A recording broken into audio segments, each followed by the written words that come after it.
Now, I know there's a ton of you who have been patiently waiting for this one, and don't worry, you don't have to wait any longer. It's time for yet another No Restrictions best team. And this time, we're headed to Hoenn, with a team built for Omega Ruby and Alpha Sapphire where we hardly let anything hold us back. Some stuff still will, of course, like post-game moves and Mega Stones and whatnot, but not too terribly much. If you're unfamiliar with No Restrictions, it means we're gonna have egg moves where applicable, we're gonna have legendary Pokemon, and we're gonna have trait evolutions. If you could feasibly do it before beating the champion, it's on the table. I don't think there's much else to go over, so let's get this started. Oh wait, actually, hold on. There is something I do want to talk about. Today, over on MysticSage, I have a review on the newest episode of My Hero Academia Season 5, and it's the start of a joint training exercise between Class 1A and Class 1B. If you're interested in that, check out the ad card above for a link over to Sage. The review should be out not long after this video goes live. Alright, back to the team. By now you guys know, we start with the best starter for the region.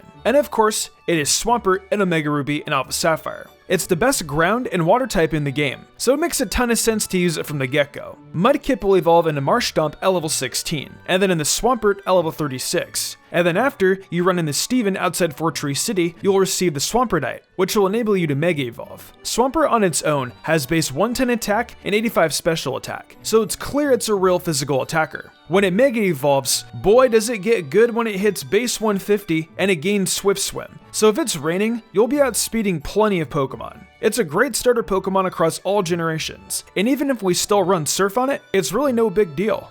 Alright, the moveset we're starting off with for Swampert is Earthquake, Waterfall, Surf, and Ice Beam. A nice mixed attacking set that covers all the bases and works rather well for the most part. We'll be snatching that TM for Earthquake in the Seafloor Cavern, which is of course rather late, leaving us with Bulldoze until then, which can be bought in Mauville's Pokemart. Then we have Waterfall, and that's going to be gotten even later than Earthquake when you defeat Wallace for your final gym badge. Unfortunately, we're still a generation away from liquidation, so Waterfall is the only true viable physical attacking move for Swampert the turn 2. However, it still has plenty of special options, including Surf, which is gotten after you defeat Norman from Wally's dad. Finally, there is Ice Beam, which you can get in the remains of the Sea Mauville, but you'll need Dive for it, so it'll be obtained after you got your badge from defeating Tate and Liza. Thankfully, when you have it, it'll be a great bit of defense against grass types. Alright, so with this set, Swampert will be able to do well against Roxanne's entire team, Watson's entire team, Flannery's entire team, Tate and Liza's entire team, the rivals Magcargo, Maxie's Crobat and Camerupt, Archie's Crobat and Muck, Wally's Altaria, Roselia and Magneton, Sydney's Shiftry and Cacturn, Drake's entire team except for Kingdra, and finally Steven's entire team except for Skarmory. There is plenty of coverage offered by Swampert, and being it can Mega Evolve, there's a lot of other battles it can dominate even without super effective moves. Okay, so I didn't have too many options that jumped off the board at me for real off-the-wall options that take advantage of the no restrictions rule. So I decided why not either go with Latios or Latias depending on the version you're playing. The great thing with these guys in Oras is you don't need to have Fly because they'll fly you around on their own. Now to be fair, you don't even need to own them to actually fly around as long as you have the Aeon Flute. But even then, why not use such a good legendary on your team? You can obtain it after going through a part of the story with Steven when you go from Route 118, the Southern Island, where after you finish the story, it joins your party. It's so simple to get, we'd be fools not to use it. Both of these psychic dragons are great specially, with one being more defensive oriented while the other offensive. And it Mega Evolves immediately. I think that's a great justification. Either way, you're gonna love having it on your team. So let's take a look at its move pool. Alright, depending on which game you have, you'll either be opening this moveset with either Luster Purge or Mist Ball, and then after that, it's Dragon Breath, Energy Ball, and Thunderbolt. Now, here's the thing. If you don't want to use the signature move for either of these Pokemon, that's alright. You can get Psyshock or Psychic or something like that. I just decided on using the signature move because the next Pokemon I'll be talking about plays the Psychic role pretty well. Up next we have Dragon Breath, which is almost strictly here for Dragon types if your legendary happens to be out against one. It's not a great move, nothing super special, but it has its little purpose. You may end up with Dragon Pulse while in the E4, so use that then. Then we have Energy Ball, great little grass coverage that can be obtained via TM in the Safari Zone, but you'll need the bikes for it. Finally, we have Thunderbolt, which Watson will give you after you get through the new Mauville side mission. Alright, now with the moveset present, your legendary is going to be able to do well against Winona's entire team, Tate and Liza's entire team, Wallace's entire team, the rivals Swellow and Wailord, Maxie's Crobat and Muck, Archie's entire team except for Mightyena, Wally's Altaria and Roselia, Sydney's Sharpedo, Glacier's Walrein, Drake's entire team, and finally Steven's Skarmory and Claydol. Latios or Latias, it doesn't matter. You've got a powerful legendary that will put in some work against plenty of Pokemon in the region. The next Pokemon might end up doing a few of the same things as this legendary, but it's still great to have on the team. Alright, so up next, guys, you better believe we have another trait evolution on a team like this. Oh, and yeah, it's exactly who you're expecting. It's Alakazam making another appearance on one of these best teams. How could I not end up using it? I originally was going to use Gardevoir, but then something occurred to me. You can get the Alakazite so incredibly early as opposed to when you get the Gardevoirite, which makes you wait until after you've dealt with Groudon or Kyogre. So why not go with Alakazam, which you can have immediately as soon as you evolve Kadabra. Then, as soon as you get your Mega Bracelet, you can Mega Evolve it, because the stone is in Slateport. You can capture Abra in Granite Cave, and when it easily gets to level 16, you will have Kadabra.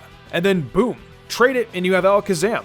It's a great Pokemon that you can have when you challenge for your second gym badge. And to me, that's nuts. So what must the moves be on this Alakazam? Well, we're taking Calm Mind, Dazzling Gleam, Psychic, and Focus Blast. So Calm Mind is learned at level 41, though you may also get the TM from Tate and Liza before hitting that level. It's all down to how you play. But regardless, it's a great move that will help make Mega Alakazam's base 175 special attack even more insane. The next move, Dazzling Gleam, is a wonderful coverage move that will make it incredibly viable against dragons and of course dark types. The next move is Psychic, which you will learn at level 38, but before then, there's plenty of Psychic type moves to hold you over. Finally, there is Focus Blast, offering more coverage for dark types and a few others, and that TM will be snatched up from Lily Cove's department store. Alright, who's going to be dealing with Alakazam? Well, it's going to start off with Brawly's entire team, Winona's Altaria, Wallace's Celio, the Rival's Magcargo, Maxie's entire team except for Camerupt, Archie's entire team, Wally's entire team, Sydney's entire team, Phoebe's Sableye, Glacier's duo of Glalie and Walrein, Drake's entire team, and finally Steven's Agron and Credilli. Alakazam and its insanely good Mega are going to crush anybody. It doesn't matter if there's super effective damage involved or not. This is probably the best Pokemon on the team in general. And boy, would I not be surprised if Alakazam just keeps popping up on every single no restrictions team. We move on now to the second half of the team, and since we're able to Mega Evolve everything thus far, I feel we should keep it going. I looked into what we needed on this team up to this point, and deduced that we need some good protection against the fairies. After putting some thought into it, I decided we're going to go with Agron, which we can easily get the Mega Stone for after we remove the rocks from Rust Turf Tunnel. We'll grab Agron from the Granite Cave, where we capture Abra, and then, by level 42, we will have ourselves Agron and its powerful yet slow Mega. Its defense, prior to Mega Evolving, is 180 with a nice 110 attack. But that Mega Evolution pushes boundaries, and brings the defense to 230 and attack to 140. It gains Filter as a Mega, which makes super effective moves weaker than they normally would be, cementing the fact that Agron is a strong defensive option that will destroy any fairy types in its way. The moveset we have for Agron is Iron Head, Stone Edge, Earthquake, and finally, some Toxic. Gotta tell ya, it really sucks that Body Press isn't a move until Gen 8, but what can you do? I'll tell ya, you can adapt and still succeed starting with Iron Head. It'll be learned at level 22, which is tremendous to have that early, and it'll be your number one move to turn to when facing fairy types, as well as most other Pokemon. Then, we have Stone Edge, which you can buy at the Lilico department store. Go ahead and use Rock Tomb until then. We've got Earthquake again, and we can teach it to Agron after we do so with Swampert, so use Bulldoze on it until then. Finally, we close out the set with Toxic, which we can find the TM for in the Fiery Path. It's just a nice extra thing in case you find yourself needed to stall an opponent. Now with these moves, Agron will be able to do well against Watson's entire team, Flannery's entire team, Winona's entire team except for Skarmory, Tate and Liza's entire team, Wallace's Celio, the Rival's Swellow and Magcargo, Maxie's Crobat and Camerupt, Archie's Crobat and Muck, Wally's Altaria and Magneton, Glacier's entire team, Drake's Altaria and Salamence, and finally Steven's Agron, Cradilli, Metagross, and Armaldo. So yeah, Agron is a very strong option to turn to, and its Mega is so good, you could easily stall out just about anything you come across so long as it can be poisoned. It's incredible how good it is, even with being so slow. Next up on the team, we have a real necessary member, providing from very early on that we could use to some true success. It's Breloom, which brings fighting and grass type moves to the journey from the get-go, and it's a cool one to include. It has tremendous base 130 attack, and its ability possibly being Effect Spore is a nice caveat for this thing. I wish I could have it learn Spore too, but I'm not going to suggest we prevent our Shroomish from evolving until level 40. So get Shroomish in the Petalburg Woods, and then evolve it at level 23, and you're off to the races. Just so you know, try not to mess with too many flying types. So the set we've got for this powerhouse is Seed Bomb, Sky Uppercut, Mach Punch, and Leech Seed. Seed Bomb is learned at level 44, and while you wait to have access to that, I'd say you just suck it up and use Mega Drain. It isn't a terrible option for Breloom, even if it is a special move, and it'll carry you for a bit while healing Breloom every time it's used. Sky Uppercut is what I decided to go with next for a strong fighting type move. Though if you guys want to use Brick Break, which you don't get until Pseudopolis City, then be my guest. That's completely fine. Sky Uppercut is learned at level 39, and it can hit even a Pokemon using Fly. Now, for the sake of priority, we have Mach Punch, which can really come through in the clutch at times, and it's learned upon evolving at level 23. Closing out the set, we've got Leech Seed, which you'll get pretty early on as a Shroomish.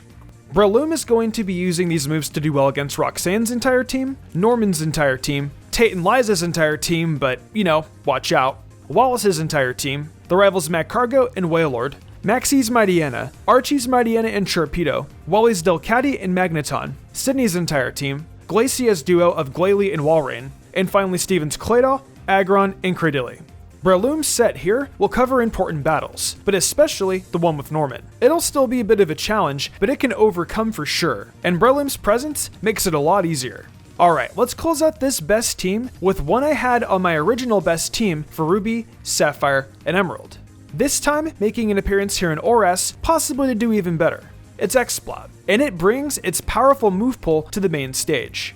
This thing is a special attacking monster, with tons of options in its move pool for coverage. You'll be able to grab Whismur in the Rust Turf Tunnel, and get it up to level 40 all the way, and it's going to be an Exploud. There's not much to say aside from that, so let's get right into the moveset. The set on Exploud features Fire Blast, Blizzard, Shadow Ball, and Boom Burst. That's right, the last bit of really needed coverage is here. So with Fire Blast, that's a TM you can get from the Lilycove department store. And since that is a bit later into things, I'd say use Overheat, which you get for beating Flannery until then. Then we have Blizzard, which you'll also buy in the department store. There isn't an ice option for before then, but thankfully it's really not needed until that point anyway.